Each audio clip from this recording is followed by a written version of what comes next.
everything that you need, everything, if I speak right into a listener right now, everything that you need is already inside you. Absolutely. There is nothing outside of you that you need, and everything that you need is available in this moment. And the work is to be in this moment more often, to have a relationship with your mind so you're not distracted by all the things that could go wrong. You can entertain them, do some work with them, but not chronically distracted by the chaos of the external life. So I don't know, I got to get off my soapbox. I think the human experience is amazing.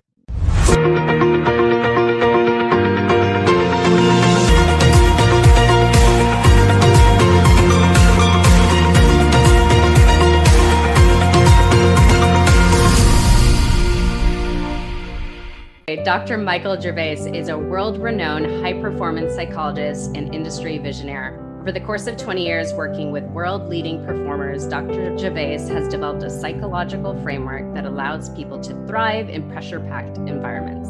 His clientele consists of NFL Seattle Seahawks, countless Olympic medalists, MVPs from every major sport, world record holders, internationally acclaimed music artists, and corporate leaders. I mean, so many people. Dr. Gervais is the host of the popular Finding Mastery podcast that explores the psychology of some of the world's most extraordinary thinkers and doers. Dr. Gervais and NFL coach Pete Carroll founded Compete to Create, an online and live masterclass helping people become their best through mindset training.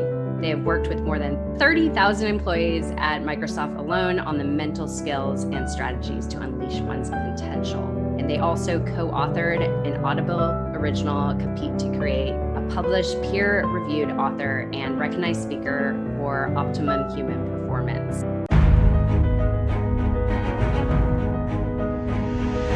Okay, Dr. Michael Gervais. Am I saying that correctly, first of all? Yes. Dr. Gervais, I'm so honored to have you on the show. Like I mentioned, I've learned a lot about you in the past week, and I'm just so drawn to the words you share, your expertise, your passion, and I just love it. So I'm so grateful to have you here. Honored. Thank you, Erica, for including me in your purpose and mission and your community as well. Thank you. Well, I know there's a lot to cover, and you have such goodness to share. So before we get started, I want people to know a little bit more about you. So I would love to know what led you into discovering this passion that you now do today and serve on to others. Cool. I'll start like the shortest way I can to get to the narrative to give you a sense of how this started for me. But the field of, I'm a licensed psychologist, so I'll work backwards. I'm a licensed psychologist with a specialization in sport and high performance. And if there were such a thing, it'd be a subspecialty in consequential environments. And what does that mean to everyone that, other than maybe military operators or elite athletes in rugged sport? It's really about how does the mind and the brain and our body work well under stress. So right now, as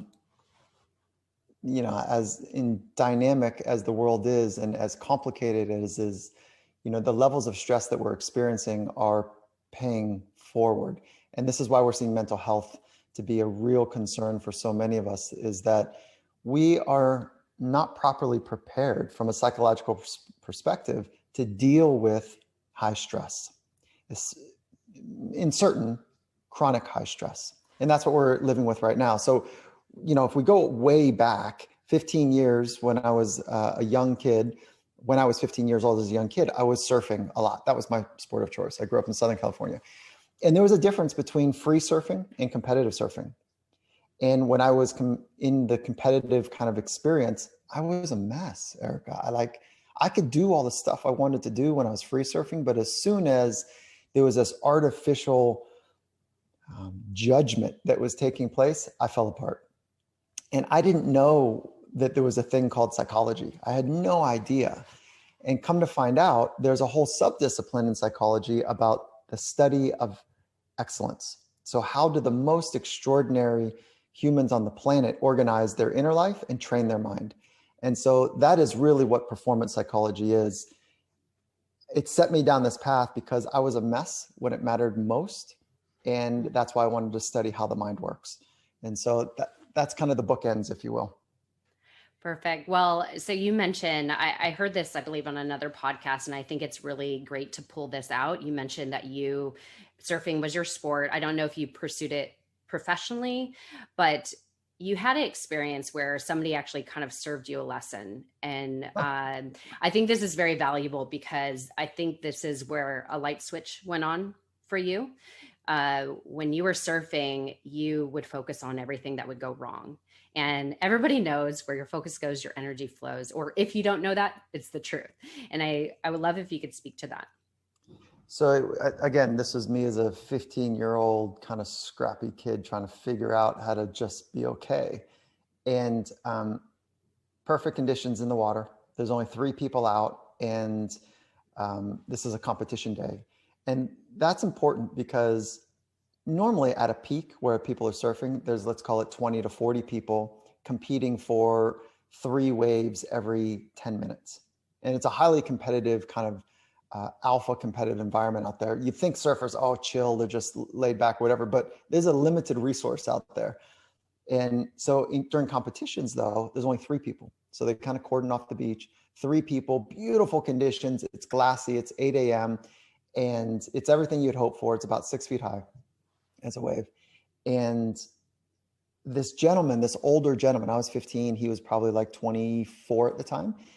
And he's in the heat with me, and he paddles by me, and he says, and we surf together all the time, you know, on weekdays. And he says, Gervais, you got to stop worrying about what could go wrong. And he just kind of paddled off like a good little competitor. He didn't give me the answer, but like as a friend, he was kind of saying, dude, what are you doing? And so I thought to myself, how did he know? How did he know my mind is consumed with all the things that could go wrong? And I didn't know that that's what I was doing. So that's why I was like, how did he know? And so I said, okay, well, shit, what do I do? All right, well, let me start thinking about what could go right. And that started me off on this idea like, oh my goodness, the way that my mind entertains thoughts and ideas materially shapes how my body is able to do something. And little did I know that it was going to set me down a trajectory to say the mind matters. How do I get better at it? And you know, no one in I want to make sure I paint the picture. No one in my family graduated college. And so Wow. if you think about a 15-year-old kid surfing, I grew up in a beach, which I think you're familiar with, called Burnout Beach. And Yep. Burnout Beach, it earns its reputation because people don't get out of it. And so here I am falling in this trap of trying to figure out life, 15-year-old, scrappy, counterculture mindset. Nobody in my family went to school. And then my senior year in high school, my parents pulled me aside and they said, hey, listen, we tried, you know, we tried to help you get into school and figure it out, but we didn't know how to do it. And you got a 0 on this thing called the PSAT, and you got a 0 on this thing called the SAT. So I guess you can't go to college.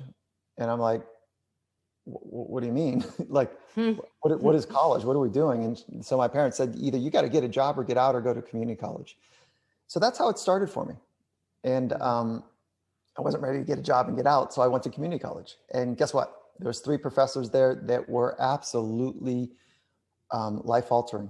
And they saw me coming, you know, and they're like, look at this kid, you know, like he has got all the spirit inside of him that you'd hope, but he has no freaking clue, you know, what the world is really about. He's just pissed off, angry, counterculture, trying to figure it out through surfing. And here's the 3 professors. One was a theologian, one was a psychologist, and one was a philosopher. And then we walked into a bar, and bad joke, you know, so that's how it started for me. And so that was the beginning of the origins. Well, it's so amazing. So pulling out what you mentioned about you were focusing on all that could go wrong. And I think so many people don't realize they're doing that, but pretty much everybody is doing that because our brain is actually programmed to keep us safe and look for problems and how we could solve them and actually survive, right? That fight or flight. And not many people actually train themselves to focus on what could go right and actually bring it into their life and manifesting that. So talking about the climate we're in today, lots of uncertainty, probably the most uncertain year ever in history to our, being alive we are today. last year was one of those uncertain years. So for people that are embracing this life of uncertainty, how can we start to train our brain to actually focus more on the good than the negative that could come out of, lots of places closing because, Mhm. COVID and whatnot. I mean, I could name off a bunch of things. Yeah, so you're hitting on something really important, which is our brain is designed to scan the world and find all the dangers. And if left unchecked, our brain will win. So what checks the brain? Our mind. So our mind is a bit like the software that runs the hardware being the brain, the software being the mind. We can train our mind. And I want to kind of take a step back really quickly. There's only three things as humans we can train. And I learned this very clearly from working in the trenches in elite sport for the last 2 decades, is that you can train your craft, you can train your body, and you can train your mind. That's it. And so we don't go as from an athlete perspective or elite organization in sport, we don't go into a competition, which by the way is always uncertain. So I want to hit that note in a minute. We don't go into competitions without training. Now, the unsophisticated coach, if you will, or unsophisticated sport organization only trains craft and kind of does body and leaves the mind up to chance. That's unsophisticated. A bit better is let's train craft, let's train body, and yeah, let's say the mind is important. That's kind of what happens across most clubs. And what do you mean the mind is kind of important? Well, I haven't met a world-class athlete or coach that doesn't nod their head up and down to say, is the mental part of the game important? They go, oh yeah, yeah, yeah, yeah. And then the follow-on was like, okay, well, how are you training it? Like, oh, well, we tell people to be focused. We try to help them be confident. Well, how do you help them be confident? Well, we remind them that they're good. That's not how you do it. It's not how you do it at all. So the most sophisticated at the tip of the arrow is you're training craft, you're training body, and you're training mind. You're not just giving it lip service, but you're actually showing people how to condition and train their mind. Optimism, which is now back to your point, finding the good. So this is not like, let's hold hands and be positive and say good things and kumbaya and get doughy-eyed and believe that everything's going to work out when actually we just got, punched in the mouth and we're holding our teeth and, whatever. Like, it's the exact opposite. Optimism is a fundamental belief that it's going to work out, but you got to stay in it for it to work out. You got to fight the fight. You got to be in it. You got to, drop your hips and be in that moment, as opposed to kind of, get up on your tippy toes and pretend like almost butterfly through it. That doesn't work. And so optimism is at the center of mental toughness. Mental toughness is the ability to pivot and adjust to the unfolding, unpredictable, unknown. Okay, so let's do that again. Optimism is at the center to be mentally tough. There is a fundamental belief that it's going to work out, so let's stay in it. And I can give you lots of stories that happen on sidelines of teams that have an optimistic framework that they've trained, and plenty that as soon as stuff goes wrong, as soon as they get information that it's not going according to the plan that they thought it was going to go, that they start pointing their fingers, blaming, going, oh shit, oh no, turning on each other or turning on themselves with self-doubt. And I love those teams. I love them. I love, that's great, because I'm on the other side saying, well in advance, kind of off season, preseason, we're working on training our minds to be disciplined to find what's good, even when it's hard. That leads to mental toughness. And mental toughness is the ability to adjust in the unfolding, unpredictable, unknown. Let me pause after this last note.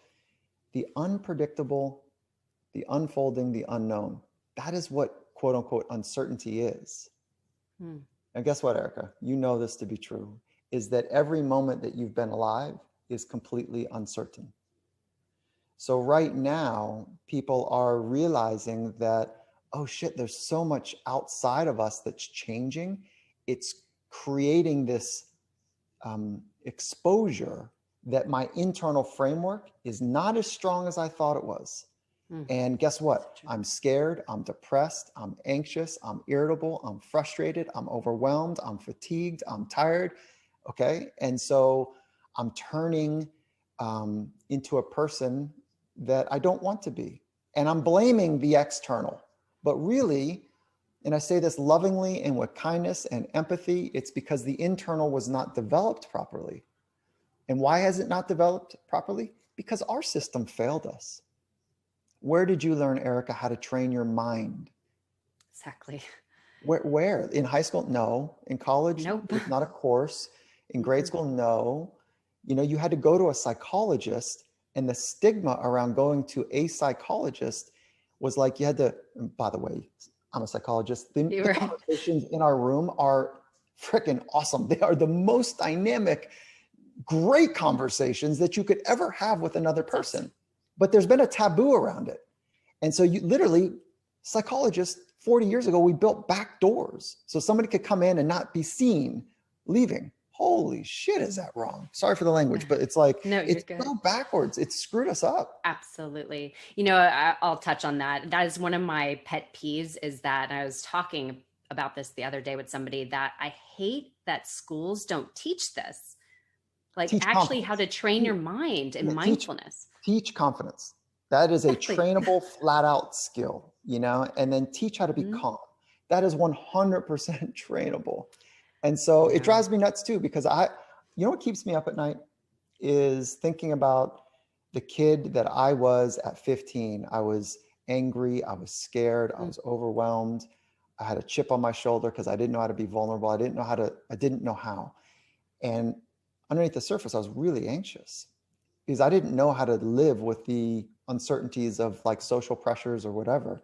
And so I think about that kid, and I think about the parents that are trying to help that kid but don't have the resources. And so that's what keeps me up at So true. night, you know, to crack at this thing and try to reach as many people as possible. So again, thank you for including me in your community. Yeah. And thankfully, I believe so much is coming to surface about this. I mean, so many people speak about meditation, the importance of that, mindfulness, and that actually like touching in with yourself and being quiet, creating peace. And so I think so much more is surfacing. So hopefully it will trickle into the schools, because where it needs to start is when you're young, truthfully. So you could, you know, no matter what, we're going to all endure pain of some sort. But actually, now that I'm touching on pain, I love that you mentioned one thing, and it's kind of a fascinating subject. So we all, let's say, we're all going through change. The past year has pivoted us in so many different ways, right? And you've mentioned before that pain actually is the driving force of change. So Mm-hmm. I'd love if you could kind of, I know we're kind of jumping around subjects, but just whatever comes to me of all the Yeah. greatness you've mentioned, because I think that's a really interesting one, that if a lot of people are trying to create change in their life, what will push us towards creating actually a transformational change in our life? Yeah. Yeah. I don't want to be insensitive when I say it, but this is an axiom that I found to be true, is that the reason people change is because of pain. And the reason we grow, or the way that we grow, is by being uncomfortable. And there's a difference between those two. And so physical pain, I'm not talking about physical pain, but sometimes that is part of pain. Um, I'm talking about emotional pain. When people are really struggling and they have the threshold that's been met to say, not anymore. I'm not doing this anymore. I am taking responsibility for my life, and I'm not living this way anymore. And so the dramatic example of that is somebody who is an addict. And so when they're sick and tired of being sick and tired, they actually put in the work and make the fundamental changes in their life. And again, I'm not saying this insensitively. I have the deepest compassion for the emotional turmoil that takes place for all of us from time to time, and for some of us most of the time. Nobody's getting through this world without trauma. Whether it's big T or little t, nobody's getting through this world without it. And so the reason we change is because of pain. And the reason that we're in pain, the suffering that we're talking about here, is because we don't have the ability to live in the present moment with a sense of freedom. Mm. So my life effort is to help people live in the present moment more often. And the reason that is so important to me is because, one, that's where all things that are true and beautiful, amazing are experienced. The second is because that's where wisdom is revealed. And the third, the more surfacey part, is that's where high performance is expressed. So if you want to be your very best, it is a requirement to train your mind to live in the present moment. And you mentioned mindfulness and meditation earlier. I've been practicing for 20 plus years, and it was a gift that I didn't realize I was getting 20 years ago. I can tell that story. It was a crazy old, professor that accidentally tricked me into meditating in the whole class in graduate school. It was awesome, but he did it an entire semester. And we didn't really know what we're doing because he knew that I was going to say something, like, what? I'm trying to get after it, dude. I'm not trying to get still and, waste my time. I'm too fidgety and too much of a skeptic at that point in my life to say, I'm trying to get after it, not settle in. I'll do that later when I'm old. But he hooked us. I'll explain that in a minute. But my point that I want to make about mindfulness meditation, the dramatic point, if you will, is that it's necessary, but not sufficient. It is required, if you will, to have some sort of awareness building process, but that alone is not enough. Because when you are hanging from the side of the cliff, digging your fingernails into it, feeling like you're losing footing, knowing that there's a pretty heavy fall that you're going to endure if you blow it, being aware of that, that's what mindfulness is really about, aware, that's not enough. We need a whole host of other mental skills to be able to navigate us to take the next natural step to solve that problem. And so necessary, but not sufficient. And my meditation teachers and folks that taught me, they kind of roll their eyes when I say it, but I believe it to be true. I love that you mentioned that meditation is one of the tools, but there's many tools that need to be used in addition to meditation. Like meditation is one way of, and I love how you bring awareness into it, because I believe awareness is the first step to going where you want to go. You need to be aware. You need to be aware where you are in this space, this present moment, and also aware and clear of where you want to go. So we talked about being present and how important in that. And I love how you mentioned the only way a high performer athlete, and this could be anybody, right? It doesn't mean a high performance athlete only. They need to be present to accomplish the tasks at hand, right? So I think that's so important. So talking about the tools from Erica, meditation. yeah, Erica, let me interrupt, because you're hitting on something so important, which is that these skills that you and I are talking about are not just for the world's best. If you want to be a great parent, parenting is met in the present moment. If you want to be an artist, it is experienced by spending more time in the present moment. Same with parenting, artistry, same with entrepreneurship, same with being in a loving relationship, same with business frameworks. It's like, if you can't be present, we end up missing so many frames, so many moments, if you will, that the good stuff evaporates. And so this is coming from the mountaintop, if you will, of elite performance and sharing it with the best practices with everybody is the mission that I'm on. And so I thank you for widening that aperture and reminding us of that. Absolutely. And I think that is just so important, because yes, these high performance athletes, Olympic medalists, they're able to achieve this big, audacious goal because of the tools they put in front of them to get there. And I do believe that the training, this optimization of our brain and our mind and our mindset, it takes tools. And so I'd love if you could share some of the tools that you share with the people you talk to and that you coach. What are, besides, okay, let's start. We mentioned meditation, how important that is. I think so many people listening to this right now already have heard the story, meditation, it works. I actually just finally committed. I finally committed to the one person that drove me to it is Mark Divine. I don't know if you know who that is. Yeah, Mark Divine. Yeah, we've worked look up to projects. Yeah, he's awesome. Amazing. Yeah. So he inspired me to do the box breathing and meditation. I finally, the beginning of this year, I'm like, I'm all in. Like, I know this is a tool that I need in my life, and I'm going to just keep pushing every day, just keep committing. And so it's been beautiful, and I'm thankful. I'm giving a gift to myself, and I know it's going to only outpour to others. So that's one step. So the meditation, but can you lead us into the next steps that we could train our mindset to handle whatever is thrown at us, right? That's the idea. That is the idea. And that takes time, to get to that place that you literally are the little Zen master, in your family. Like, that takes time, but it doesn't mean that you don't start somewhere, wherever you might be. And so, I want to do this. I want to give, I built an online course with Coach Carroll, the head coach of the Seattle Seahawks, that does all of this in detail. It takes all of the 5 factors and the 15 sub mental skills that you can train, and walks them through an 8-week online course.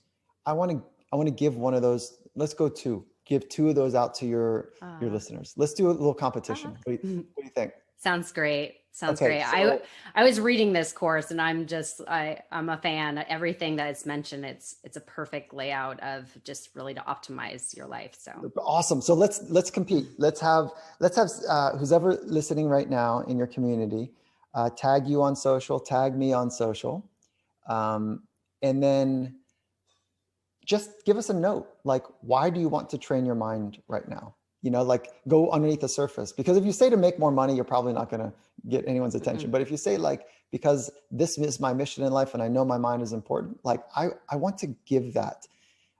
Thank you. To 2 people, but let's have some fun with it. Let me make a little competition. What do you think? Sounds great. Sounds great. Okay. All right. So now that gives us some room to say everything that that I'm going to talk about is in this course. But to answer your question more concretely, is that what are some other things? First order of business is go way upstream and become really clear about what your purpose is. Because once you know what your life purpose is about, you'll do whatever it takes. When you know what matters to you and really what you're doing here, you'll do whatever it takes. And when one of my mentors first proposed that question to me, I was like, what the hell? And he's like, yeah, check the science, Mike. Because he knows I'm a scientist at heart, like, he says, check the science. Purpose matters. And it's really clear.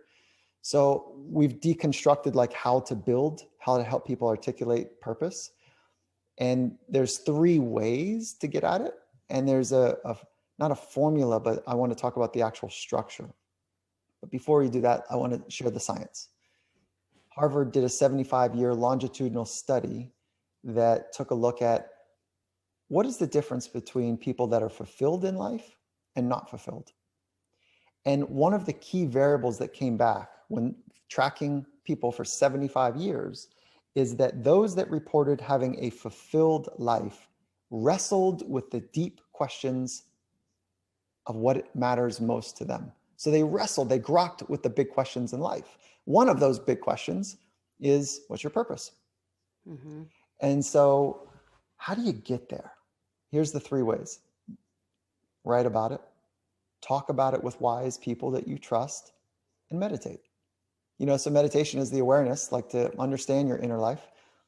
Talking with people of wisdom, you recognize when you say something and they look at you a certain way, like, maybe I'm a little off my mark there. And then writing things down is a forcing function to get clear.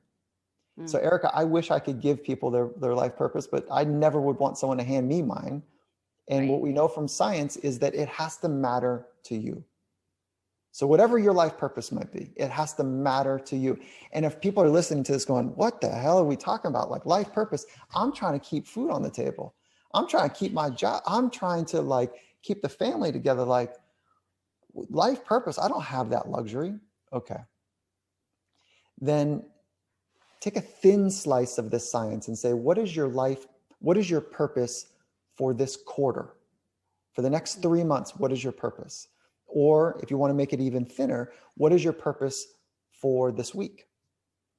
And then practice that. At the beginning of the week, okay, my purpose this week is. And then over time, you'll end up kind of being able to bubble up and go, oh, wait a minute, hold on. let me do some work around my life purpose. So that's going way upstream. And if we can do that, we end up not pulling people out of the stream, after they've been ragdolled by the rapids. And so I want to encourage you to go upstream and get crystal clear, write it down, get it into one sentence if possible, maybe a handful of words that you can say out loud. It gives you goosebumps every time you talk about it. It's true to you, and you'll do whatever it takes to explore your purpose in life. Ooh, So I that's a love it. mouthful, and that's how we think about it. I think it is one of the most critical things that each and every soul should do. And I think the last year put us somewhat on that trajectory to actually look at our life, what's happening around us, what's happening in our inner world, what's happening in our homes, to actually, you know, kind of look at it in a clearer vision without all the noise, because we had to stay in our homes and quarantine for some time, and Los Angeles we're kind of still shut down. But I think those are the most important questions to ask yourself. What is my purpose? What is my compelling why? What gets me excited in life? And I think another layer of that is actually asking, who am I? Like, what are my values? I think that is one of the most important steps I've taken in my life, is to actually, sit and write and get clear with, what do I value? What are my principles? What drives me? What passions do I have? I think that is the number one thing I think everybody should spend the time and do. And everything will then start to become in alignment with who you are. And I know you speak on being your authentic self. And I preach about this because I think that I lived my life so inauthentically. Like, when I look back at it, it wasn't completely like I was a fake or anything, but I wasn't really connected to who I truly was. And until I uncovered it through these journal prompts and asking myself these personal questions, I was able to uncover and really live in alignment with what I represented.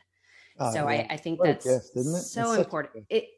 It's freeing, because then you're really connected to yourself. And then when you start doing the meditation and actually being silent and hearing, your personal vision and your purpose, and it's so magnificent. So I love that you touch on that. And it's not easy work, and it's really hard to do when you feel like you're in crisis mode, and if you feel like you're putting your finger in the damn hole, and you have to put another finger and another finger, and you're like, wow, okay, like this is a full-time job just trying to keep it together. That's exactly when you'd say, I need to step back for a moment.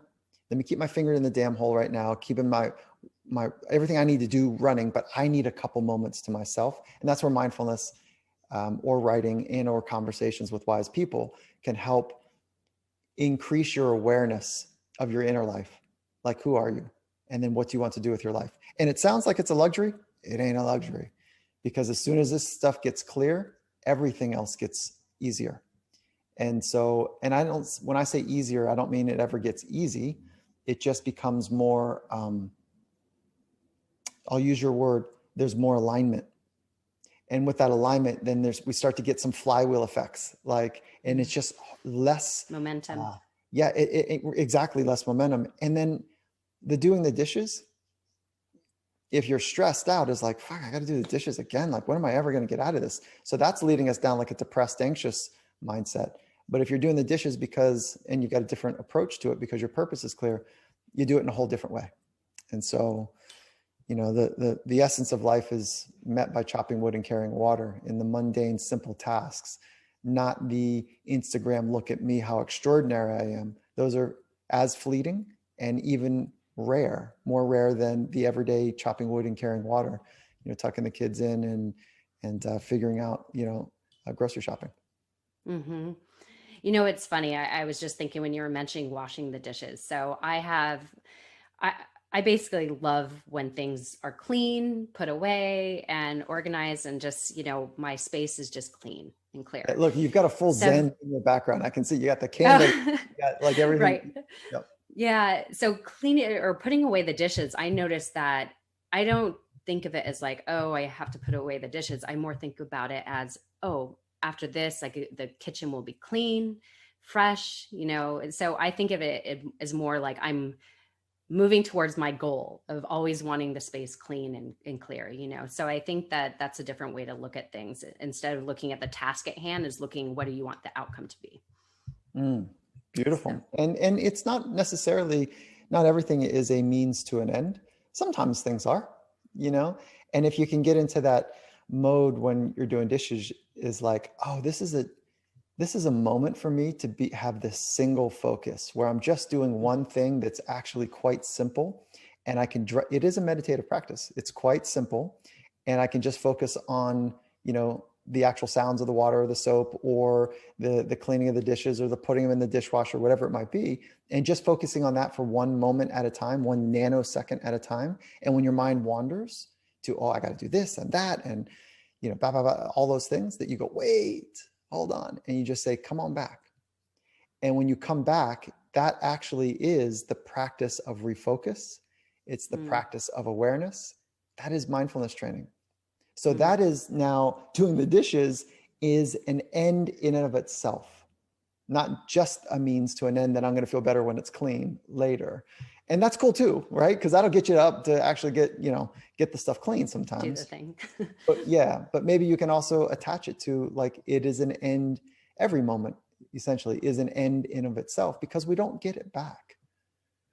Yes. Yeah. And actually, I wanted to ask one more question to the other question I asked in regards to pain creating change. Do you feel that we always need to have pain as the driving force for change? Or do you believe that somebody could be just motivated to create more in their life? Does it have to, you know what I mean? Because I know you mentioned we have to be uncomfortable to grow, or be in the uncomfort to grow, which I completely agree with. We need to get outside our comfort zone. That is where growth happens. But do you believe we need that pain for actual significant change? For significant game changing reframing, yeah. Unfortunately, I wish Mm, it wasn't the case. That doesn't so mean that, interesting. yeah, that doesn't mean, though, that a commitment to being uncomfortable isn't part of the game. It is. So making this, like, if you watch somebody else go through something heavy. I grew up where my favorite uncle, I didn't know it at the time, he was a drug addict, and he ended up killing himself. And so, um, that changed me. And so that type of pain, I don't wish on anybody, but seeing him not be available because he was high was one Mm, thing. And then learning that he took his life is a whole different thing. So that level of pain that happens in people's lives makes fundamental changes. Now, if you minimize that pain, there's no change. Now, prior to that, I saw the absenteeism in him when he was high. And all of a sudden, it wasn't like we had a relationship. It was different. And so I watched that and I said, oh, I'm not doing my life like that. And so I never fell down the path of abusing drugs, because I saw that. So that let's not call that trauma, but that small trauma, big trauma, I'm sorry, that yes. small trauma where I saw something and there was just enough pain to make Mm, a change. But the dramatic stuff in life as adults, when we need to reorganize something, usually requires an extraordinary thing to say, enough is I'm going to enough. uproot Mhm. everything. The way Mm, that I've organized my inner life, I'm going to uproot that thing because it's no longer working. Look at that. This thing happens and I'm a disaster.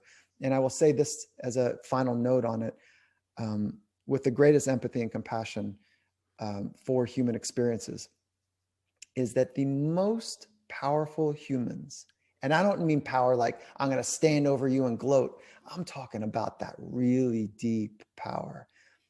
Their external world does not dictate their internal experience. Matter of fact, it's the other way around. Their inner mm, life influences how they experience the external world. And the external world is what it is. There is a global pandemic right now that we're working on. There is a political unrest. There is a racial tension that is an all-time high. Thank God we're going to maybe have a chance to fix this or work towards that. By the way, I did an amazing campaign with Microsoft called Decoding Disruptors, where we uh, took a look at 7 extraordinary leaders in race and equality and really got to some gold, some absolute gold. Nice. Amazing. So, and then the financial crisis that's taking place in homes and the emotional Mm-hmm. upheaval that is, we're on a hockey stick arc for um, mental health issues, Yeah. anxiety, depression, suicide, OCD, like it's on this hockey stick arc. So we got some real stuff. Now, what I want to say though, is when you invest in your inner life, it doesn't have to be that way. And I will say this to you. I, I can't imagine. I cannot imagine what my life would be like if I hadn't spent the last 20 years preparing for this year, for today and all this stuff. So I have great compassion again for folks that are just trying to figure it out. And that's why these conversations that you're having, I think, are so materially important. And then I'm going to stop talking. I'm going to say one more thing. I want to stop talking. Yeah. Erica, everything that you need, everything, if I speak right into a listener right now, everything that you need is already inside you. Absolutely. There is nothing outside of you that you need. And everything that you need is available in this moment. And the work is to be in this moment more often, to have a relationship with your mind so you're not distracted by all the things that could go wrong. You can entertain them, do some work with them, but not chronically distracted by the chaos of the external life. So I don't know. I got to get off my soapbox. I think the You human know, experience is amazing. I I really do. know. You know what? I'm actually somewhat being brought to tears because when I came to realize that everything I need is within me, my life changed. When I Mm. realized like all this love I seeked from another, it was just I needed to love myself more. It was a lesson I needed to learn. So I'm getting all teary eyed, Yeah, but like but it's hold so on, Erica, that's true. it though. You went through a heartbreak. You sounds like you had like a hard relationship where it didn't go the way you thought. You felt that pain. That's the pain I'm talking about that changed the way you say, yeah, you're feeling it now. Okay? Absolutely. Yeah, Absolutely. It was my breaking point. And and again, I got the lesson on a 101 level, 201, 301 it until takes enough was time. enough. And I'm like, no more. So I completely agree. And actually want to pull out one important thing you said. Don't minimize the pain. Yeah, yeah, So yeah. many people don't want to relive the pain, which is very understandable, especially when it's severe trauma, which I completely hear you in saying, like, we don't want to take away from the trauma you've experienced. We all have endured trauma. And I say this about depression as well. I don't believe there's a scale of depression. This person more depressed than this person. There's no scale. Trauma's trauma, depression's depression. But to one point you said, don't minimize it, because we need to bring awareness of what we've endured so we could grow past it, grow through it.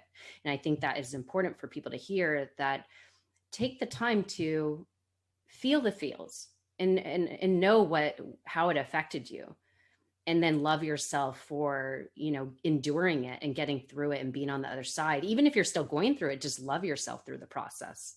Erica, if you and I had a nice car and there was a clunking that was taking place, or there was a screeching, what is that? Like a screeching sound, or something wasn't working right.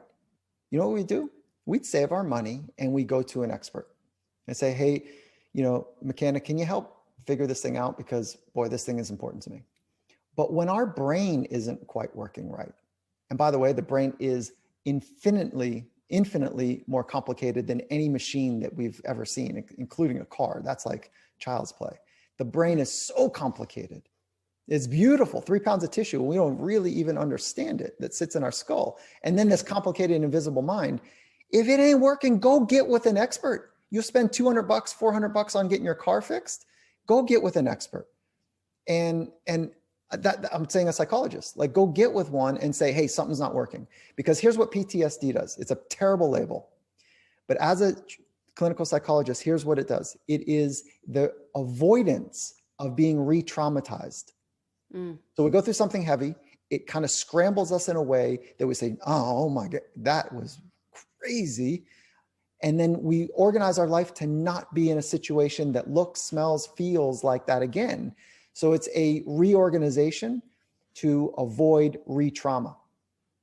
And if that's the case, now we've just cut off so many avenues and places and experiences that we want to feel or could experience in life because we're afraid of being re-traumatized. That's where PTSD is most problematic. And then we need a whole set of skills breathing skills, self-talk skills, meditation skills, proper recovery skills. Here's an easy one. And I know we're running up on time here. Here's an easy one. Get sunlight in your brain. First sunlight, get that in your brain as often as you possibly can, 7 a.m. or whenever sunrise is for you. And at nighttime, give your brain a chance to recover from the radical pace of the day. And it resets your hypothalamus. It resets the internal kind of rhythms of your brain. That simple little act for a couple minutes in the morning, couple minutes at night. Make sure that your sleep is on point. Your audience knows that. They know the sleep thing, how important it is. Yes, I've had an episode with a sleep doctor about this sleep and circadian rhythm is so important. Yeah, it's so important. But you know what else people know? Like if I put an apple and an apple pie in front of you, you know which one's healthy. And then, which one do you choose? Well, when you're tired and you feel fatigued, you choose the apple pie, because it'll just give you a little boost. When you're feeling strong and disciplined and you got your stuff going on and you're going to choose that apple pie because your purpose is clear. And you're like, okay, I know that other thing's going to taste better, but this apple pie is going to take me where I want to go. I'm sorry, this apple is going to take me closer to where I want to go. And so people know sleep, people know food is important. They know exercise is important, but when it's not mapped up to purpose, it materially is not going to work well. Yeah, it's such a good point. And actually, I would love to talk about how, as we mentioned, being outside your comfort zone and how that drives growth. I think it's so important. And I personally am a venture junkie. I love to be pushed, past my comfort zone. I do the cold showers in the morning. I do whatever to get me to grow. I love it. I seek it, right? It's part of my drive. It keeps me alive. But what was I going to say? So I believe that is a way to discipline our mind is by getting outside our comfort zone. That's training us to master what the mind wants us to do, which is keep us safe, right? Or our brain to keep us safe. But if we push ourselves past that, then we're strengthening that, if you want to say confidence muscle, we're strengthening our mind to be disciplined, to do what's uncomfortable, to push us past that. Because, for example, the cold showers, I recently did the cold bath. Everybody's like, no, I can't do it. Forget about it. There's no way I'm going to freeze to death, And I'm like, but what if I told you every single person could do it? You just need the tools to get you there. And you need the will and the desire to do uncomfortable things. You nailed it. I mean, so where things fall apart for us is right at the edge of our capabilities. And so if you want to get good, if you want to grow at a rapid clip, then, and we're taking a page right out of elite sport, is that practices are designed to get us right to the edges of our capabilities, figure out how it works, and then develop a new plan tomorrow to get us right to the edge of our capabilities based on what we learned from, falling short on the day before. And just do that over and over and over again. And a cold shower is a great way to do it. Ice tub, ice bath, great way to do it. Meditating, great way to do it, because you'll go meet yourself when you meditate. You'll meet parts of you that you're like, oh yeah, that's actually really who I am. And I've been kind of faking it for a long time. So yeah, but how long are your showers, your cold showers? 3 minutes. Yeah, full cold. And do you start full cold, or do you titrate down? I do full cold. When I first started my journey on doing cold showers, I would do 5 minutes on and off, cold and hot, which is great. There's additional benefits to that. But the cold shower, honestly, I just go full in. It makes me feel so energized, so empowered.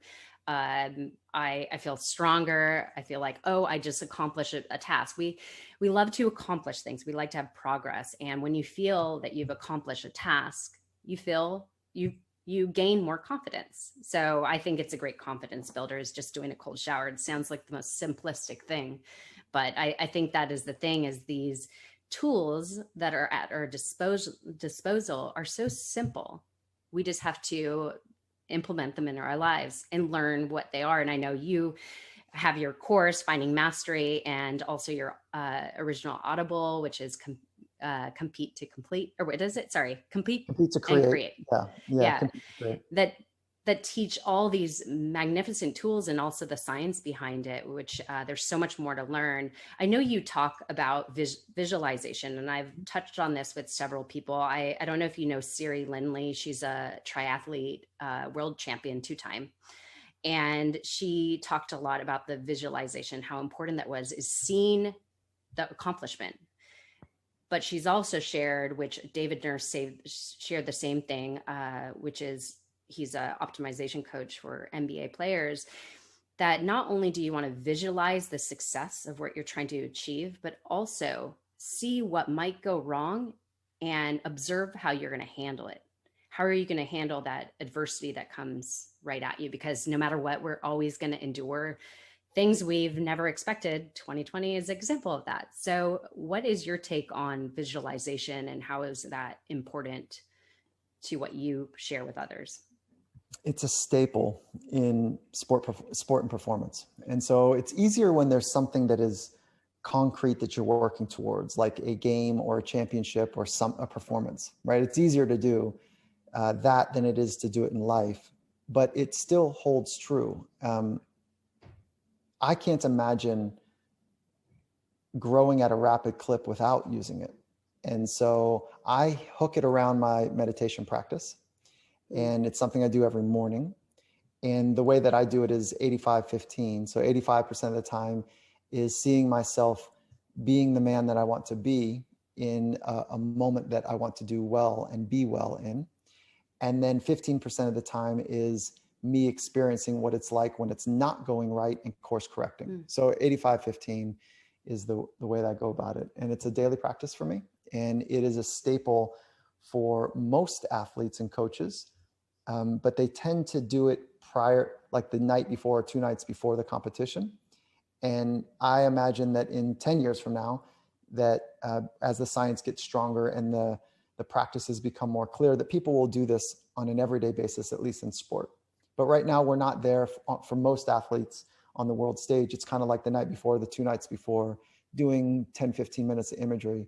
My hope is in X years amount of time that every athlete is doing it, or most athletes are doing it majority of the days, but we're not there yet. Yeah. Yeah. I think it's just so interesting that I don't think a lot of people share that imagining what could possibly go wrong and how you handle it should also be something you implement into that visualization. It's interesting.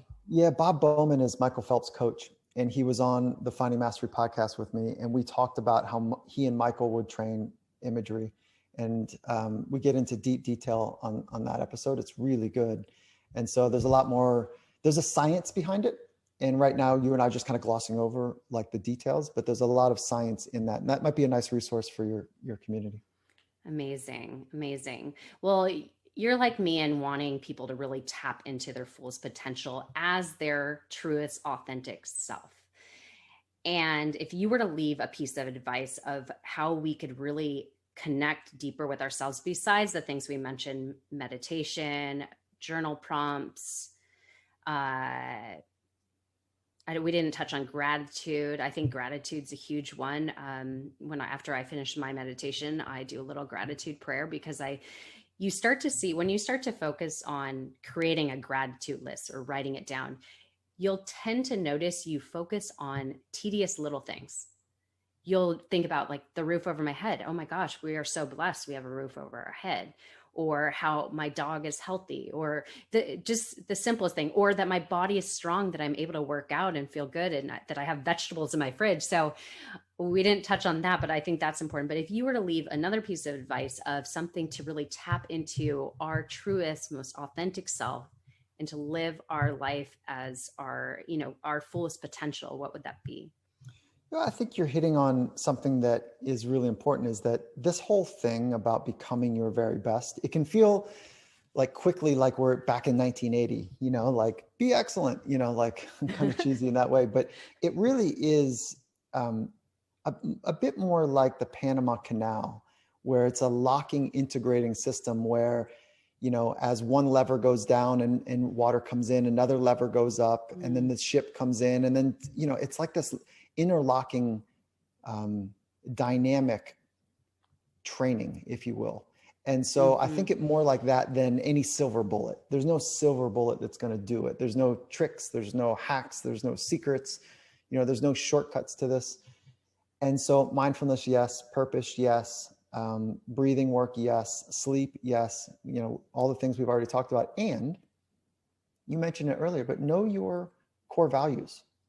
That's what authenticity is about, is that you're really clear in your first principles. You can call it your values if you want, but they're first principles. They're the principles that guide you, that guide your thoughts, that guide your words, that guide your actions. Those first principles, know them. Get that down into a sentence or two. Be able to get that out under duress, and then be able to be about it when it's hard. So when I say get it out under duress, meaning that you can say it, and then the next level is that you can be it. And so that's what authenticity is. Yes. I say this is the man that I am, and then am I actually in it when there's a consequence, a potential consequence? You say that you're the person that you are. Are you actually it? That's what authenticity is. So the first order of business is to be able to say who you are. That's your personal philosophy. Your first principles, if you will, is another way of thinking about it. And then you say what your life purpose is. Okay, great. Can you stay true to those when it's hard? Can you stay true to those when there's pain, your pain or my pain or somebody's pain? Can you stay true to those when there's a real consequence that's lurking right around the corner? That's what authenticity is. Those are the people I want to be around. Absolutely. I love how you say the words, be about it. Oh, yeah. Live it. Be an example of what you stand for. That's so beautiful. There's so much goodness here, and I am just so appreciative for all you share. I mean, I could go on and on. I mean, this is Erica, fascinating. thank you. No, thank you. But I know so you have a podcast yourself, Finding Mastery. I love it. And I love, just like I said, everything you talk about, I'm like, yes, I agree. And then also, of course, your Compete to Create, and then Finding Mastery course, which you talked about. And so 2 people will be giving that away too. I can't wait to share that.